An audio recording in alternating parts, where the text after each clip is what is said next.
An avoidant doesn't pull away because they don't understand you, they pull away because you explain too much. This is one of the most misunderstood dynamics in avoidant relationships. Most people believe distance happens because they failed to communicate clearly, so they respond by doing the one thing that feels responsible, explaining more. They soften their tone, choose better words, revisit the same feeling from every angle, hoping that clarity will create closeness. But with avoidance, clarity isn't comforting, it's overwhelming. Avoidance feels safest when emotions remain abstract, when connection exists without demands, and intimacy doesn't require presence. The moment you begin over-justifying your feelings, over-clarifying your needs, or emotionally narrating your inner world, something subtle but critical happens. You remove the pressure for them to engage. You do all the emotional labor for them. You carry the weight of the conversation alone. And from their perspective, there's nothing left to respond to. Over-explaining doesn't invite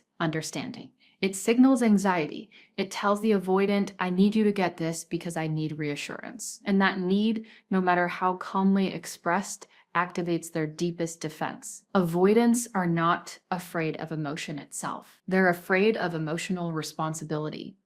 When they sense that your feelings require their participation, they instinctively retreat. This is why boundaries cannot sound like emotional essays. Boundaries are not stories. They are not explanations. They are not pleas for empathy. Boundaries are statements. Clean, grounded, fine. You don't say why something hurts. You don't relive the moment. You don't connect it to your childhood or your attachment style or how much you care. You simply say what will change if it continues. That's it. For example, instead of explaining how inconsistency makes you anxious and why reassurance matters to you, you state, I don't stay in connections where communication disappears without explanation. There's no accusation there, no emotional overflow, just a line drawn quietly in the sand. And this is where the power shifts. Most people believe explaining is how you get someone to choose you, but with avoidance, explaining gives them an exit. It allows them to disengage emotionally while still feeling justified. They can say, I didn't know, or I'm just not good at this, and walk away without confronting the real issue, whether they are willing to show up. When you stop explaining, the avoidant loses their favorite escape route. There's nothing to debate. Nothing to minimize, nothing to reinterpret. They are left with a simple reality: meet the boundary or lose access to you. And this is the truth most people miss. When you stop explaining, you don't become cold, you become clear. You force the avoidant into a position they avoid at all costs. Choice, emotional presence or emotional loss, engagement or distance with consequences. There is no middle ground anymore. No hovering in ambiguity. No half connection sustained by your effort alone. At that point, avoidants do one of two things. Some step up, not dramatically, not with speeches, but with behavior. They adjust, they lean in just enough to maintain access. Because now connection requires participation. And others silently begin stepping out, not because your boundary was unfair, but because it revealed something uncomfortable. They never intended to meet you there. And here's the part that matters most. Both outcomes are success. Because the moment you stop over-explaining, you stop auditioning for emotional safety, you stop convincing, you stop proving, you let your presence be optional, but not free. And that's when you finally see the truth of the connection, not through words, not through promises, but through action or absence. That's the line where avoidants either rise or quietly disappear. If someone disappears and returns to full access, they didn't miss you. They tested you. This is one of the quiet patterns that keeps people stuck with avoidance far longer than they should be. It doesn't look harmful on the surface. There's no yelling, no dramatic breakups, just distance followed by return. And when they come back, they're met with warmth, openness, and full emotional access, as if nothing happened to the person offering it. This feels mature, understanding, secure, but to an avoidant, it teaches something very specific. Avoidants learn patterns fast, not because they're manipulative, but because they're hyper-attuned to emotional safety. And distance followed by immediate forgiveness teaches them one thing: connection is optional. They don't need to stay present to remain connected. They don't need to communicate to maintain access. Silence carries no cost. This is why avoidance becomes a habit, not a conscious decision, but a learned rhythm.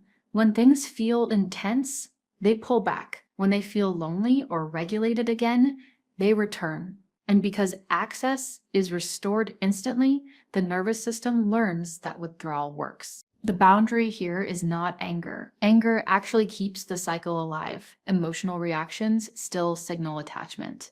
What disrupts avoidance is consistency. If they go quiet, you don't punish, you don't guilt, you don't send long messages asking what happened, and you don't perform understanding in hopes they'll stay. Instead, you adjust availability. Same tone, less access. You're still calm, still respectful, still grounded, but you're no longer fully open in the same way. You don't resume deep emotional conversations immediately. You don't prioritize them over your own rhythm. You don't offer closeness on demand. This is where many people get confused. They think boundaries mean coldness. They don't.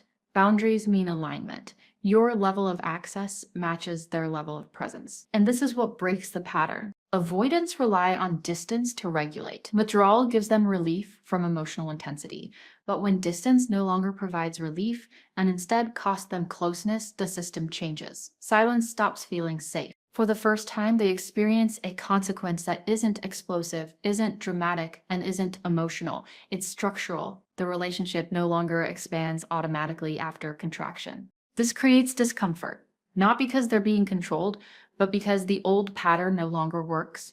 They can't disappear and return to the same emotional environment they left. The door isn't slammed, but it's no longer wide open. And that moment matters because now the avoidant has to decide whether connection is worth the effort of staying present, whether intimacy requires participation, whether closeness can exist without disappearance. Some avoidants adjust. They communicate more, they stay a little longer in discomfort. Not perfectly, but differently. Because now presence maintains connection, not distance. And others don't. They drift further away. Not out of spite, but because the relationship no longer regulates them the way it used to. And again, both outcomes are clarity. When you stop rewarding distance with access, you stop being the stabilizer for someone else's nervous system. You stop absorbing the cost of their avoidance. You allow the relationship to reflect reality instead of potential. This boundary doesn't force anyone to stay. It simply removes the illusion that they can leave without losing anything. And that's the shift. Avoidance only feels safe when it's consequence-free. The moment distance costs closeness, the pattern either evolves or collapses. Either way, you stop participating in your own disappearance. Boundaries fail when they sound like criticism instead of clarity. This is where most people unintentionally sabotage their own boundaries with avoidance. They think they're being honest, but what they're really doing is making the boundary about the person instead of the standard. And for an avoidant, that distinction is everything. Avoidants shut down when they feel blamed, not because they don't care, but because blame activates defensiveness. The moment a boundary sounds like an accusation, their nervous system shifts into self-protection. They stop listening for meaning and start scanning for threat. At that point, the conversation is no longer about connection. It's about escape. But avoidants respond differently to structure. Structure feels impersonal, predictable, contained. It doesn't demand an emotional performance. And that's why they listen when they hear standards instead of criticism. There's a subtle but powerful difference between saying you never show up and saying I don't stay in connections where consistency is uncertain. The first invites debate. The second ends it. When you name the person, you invite defense. They can explain, justify, minimize, or counter. They can talk about stress, timing, and tensions, or how they're trying. Suddenly, you're back in a loop of words with no change in behavior. But when you name the standard, there's nothing to argue with. You're not diagnosing them. You're not demanding they change. You're not asking them to become more emotionally available or less avoidant. You're simply stating the environment you will remain in. And that's what makes it effective. Standards shift the focus from who they are to what the connection requires. This removes emotional pressure while increasing accountability. It quietly communicates, this is the level where I stay. What you do with that is up to you. And here's the part that feels uncomfortable for many people. Standards don't come with persuasion. You don't explain them. You don't justify them. You don't soften them, so they're easier to swallow. You state them once, calmly, cleanly. Because the power of a standard isn't in how well it's explained, it's in how consistently it's upheld. Avoidants often expect boundaries to come with negotiation. They're used to emotional conversations that end in compromise without real change. So when you name a standard and stop talking, it creates tension, not dramatic tension, but internal tension. The kind that forces a decision, and that decision is unavoidable. An avoidant facing a clear standard has only two options. They either rise to it or they walk away. Rising to it doesn't always look like grand gestures. It looks like consistency, presence, small but steady adjustments in behavior. It looks like staying when it's easier to disappear. Walking away doesn't always come with an explanation. Often it's silent, gradual. They fade instead of confront, not because the standard was unreasonable, but because meeting it would require a version of themselves they're not ready to access. And here's the most important truth in all of this. When someone walks away from a standard, they're not rejecting you. They're rejecting the level of responsibility the connection requires. Naming the standard protects you from self-betrayal. It prevents you from shrinking your needs into something more digestible. It stops you from becoming more flexible than is healthy just to keep someone comfortable. And it gives you clarity without conflict. Because when you stop telling someone what they're doing wrong and start stating what you will and won't participate in, you remove the emotional chaos from the equation. What's left is choice. And choice always reveals the truth, quietly. An avoidant doesn't fear commitment, they fear conversations they can't control. This is why chasing closure with an avoidant almost always backfires. It feels like the mature thing to do. You want understanding, resolution, a clean ending, or a renewed beginning. So you asked to talk, and then you talk again and again, each time hoping that the right words, the right tone, the right emotional honesty will finally land. But closure talks don't create clarity with avoidance. They create comfort. Why? Because closure conversations give avoidants something they value deeply: control. They get to manage the narrative, regulate the emotional temperature, and exit on their own terms. They can explain just enough to ease guilt without changing behavior. They can sound self-aware without being accountable. And every time you reopen the conversation, you teach them that words are enough. This is why avoidance survives so long in almost relationships. There's constant discussion, reflection, and emotional processing, but no structural change. The avoidant stays comfortable because nothing is required beyond conversation. The boundary here is simple, but not easy. No repeated conversations without changed behavior. That means you don't ask again. You don't circle back with a softer approach. You don't reopen the wound to see if they feel differently now. You don't schedule another talk, hoping for a different outcome. You observe. Observation is the most threatening thing to an avoidant because observation removes their ability to manage perception. They can't talk their way out of a pattern that's being quietly noted instead of emotionally challenged. When you stop chasing clarity, something shifts. The avoidant loses access to your emotional energy without earning it. They no longer get relief through explanation alone. And for the first time, they feel something unfamiliar: loss of control. This doesn't look dramatic. There's no confrontation, no ultimatum, no emotional speech. It's subtle. Conversations become shorter. Your availability changes. You stop seeking reassurance. You stop initiating "where are we" talks. And that's when truth surfaces. Because without your questions guiding the narrative, behavior becomes the message. Presence or absence says everything words were covering up. Many people fear this stage because it feels like letting go, but in reality, it's letting reality speak. It's allowing the connection to reveal itself without interference. Avoidants often rely on ambiguity. It gives them flexibility without commitment. Closure conversations prolong ambiguity under the illusion of progress. They make it feel like something is happening even when nothing is changing. When you stop chasing closure, ambiguity collapses. Some avoidants step forward. They sense the shift. They realize conversation alone won't maintain the connection anymore. So they act, not perfectly, but differently, because now staying connected requires consistency, not communication. And others fade. Quietly, they stop reaching out, they stop trying to explain, because without control over the narrative, the relationship no longer feels safe. And again, both outcomes are clarity. Closure isn't something an avoidant gives you, it's something you create by refusing to participate in cycles that go nowhere. You don't need one last conversation to know the truth. You need to stop interrupting. The moment you stop asking for answers, you stop giving them space to hide. And what remains, effort or distance, is the only closure that ever mattered. That's when you finally see the connection for what it is, not through words, but through what happens when you stop chasing them. The boundary that terrifies avoidance most is the one you don't announce. This is the final boundary, and the one most people never fully reach. Not because they don't understand it, but because it requires something deeper than words. This boundary isn't spoken.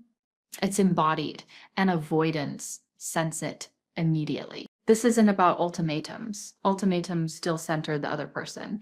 They say, please choose me or else. Avoidance can feel the fear underneath that request, and fear keeps them in control. What actually disrupts avoidance is internal certainty, the quiet decision that you will be okay, regardless of the outcome. The moment you truly accept the possibility of losing them, your energy shifts, not dramatically, not performatively, subtly. And that subtle shift is what changes everything. You stop waiting for messages that may or may not come. You stop hovering in emotional limbo.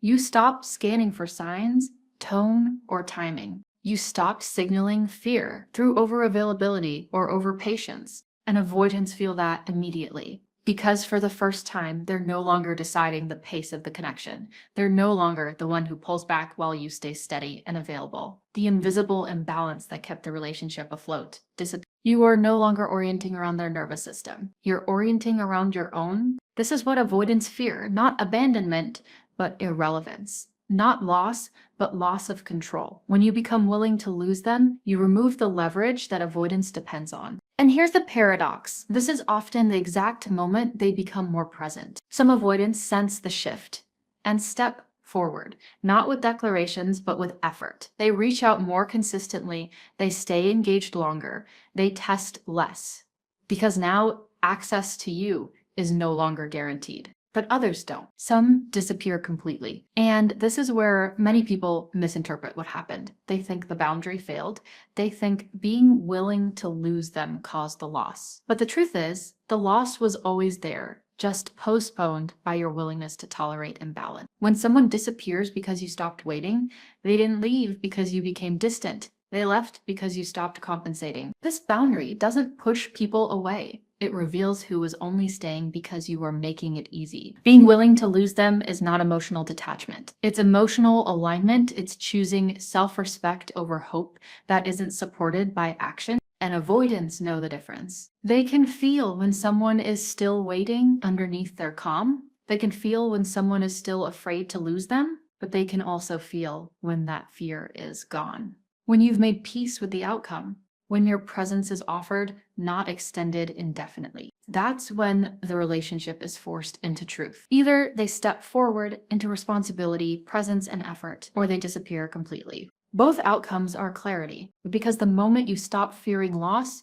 you stop participating in half connections. You stop negotiating for crumbs of intimacy. You stop confusing potential with reality. And what remains is clean. No chasing, no guessing, no emotional debt, just reality. And reality is the only thing that can sustain a real connection. Everything else was already gone. Boundaries don't make avoidants leave. They reveal whether they were ever capable of staying. This is the truth that reframes everything. Most people believe boundaries are risky, that setting them will push an avoidant away, ruin the connection, or prove they asked for too much. So they soften them, delay them, compromise them. Not because the boundary isn't valid, but because they're afraid of what the boundary might expose. But boundaries don't create loss. They reveal it. Avoidants don't leave because you suddenly became difficult, demanding, or emotionally unavailable. They leave when the connection stops being shaped around their avoidance, when presence is required, when consistency matters,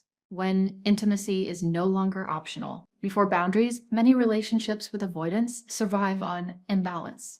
One person adapts, explains, waits, regulates, holds space. The other stays comfortable, distant, and unchallenged. And as long as that imbalance remains, the connection feels possible. Boundaries disrupt that illusion. They don't accuse.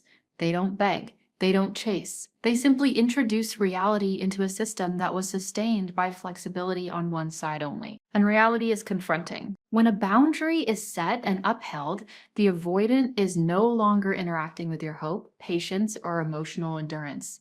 They're interacting with your self-respect, and self-respect cannot be negotiated with. This is why boundaries feel like rejection to avoidance. Not because they are being pushed away, but because the relationship now asks something of them, something they may not know how to give. Consistency, presence, accountability, emotional participation. If an avoidant leaves at that point, it's not because the boundary was too much. It's because the connection was always contingent on you accepting less. Boundaries don't end relationships that were meant to last. They end relationships that were surviving on your silence. And here's the part many people struggle to accept. Someone being incapable of staying is not a reflection of your worth. It's a reflection of their capacity for closeness, for discomfort, for responsibility, for growth. Avoidants don't lack feelings. They lack tolerance for sustained emotional presence. Boundaries expose that limit. Without boundaries, avoidance can hide behind charm, chemistry, and intermittent effort. With boundaries, only behavior remains. And behavior never lies. This is why boundaries feel so final, not because they force an ending, but because they remove ambiguity. They remove the maybe. They remove the future you were imagining instead of the present you were living. What's left is truth. Some avoidants rise to it, slowly, imperfectly, but intentionally. But the connection is worth the discomfort of growth, and others don't. They disappear quietly, without drama, because staying would require a version of themselves they haven't built yet. Both outcomes hurt, but only one keeps you stuck. Boundaries free you from confusing potential with promise. They return your focus from managing someone else's fears to honoring your own needs. They don't make you lose love. They make you stop losing yourself. And in the end, that's the only clarity that matters.